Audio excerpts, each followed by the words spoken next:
ఎంత గొప్ప విషయాలైనా సరే మారిపోయేటటువంటి వ్యవహారమే ఇక్కడ కీలకమైనటువంటి అంశం.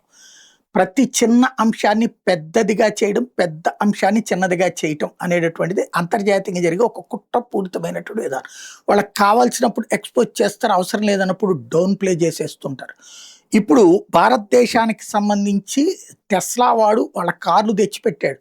ఈడ్చిపెడితే 1000 కార్లు అమ్మడానికి కూడా వర్కౌట్ కాలేదు. ఈ దేశంలో క్లిక్ కాల.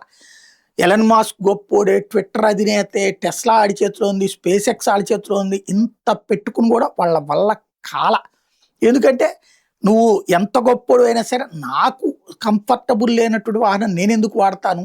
నా రోడ్లకు కంఫర్టబుల్ లేని వాహనం నేనెందుకు వాడతాను? నా ఫేస్‌కి నచ్చనటువంటిది నేనెందుకు వాడతాను? మనం కంఫర్టబుల్‌గా కూర్చునేటటువంటి వాటిట్లో లగ్జరీ నుంచి మామూలుయన్నీ కూడా చూస్తున్నాం. అదే సందర్భంలో ఇప్పుడు టెస్లా ఇక కొత్త మార్గాలు ఎంచుకుంటుంది. ఇండియన్ మార్కెట్‌లో అది ఆశించింది వర్కౌట్ కాలేదు. కాబట్టి త్వరలో ఏదో కొత్త మోడల్ తెస్తే సక్సెస్ అవుతుందని భావిస్తుంది. సైబర్ క్యాబ్ అట.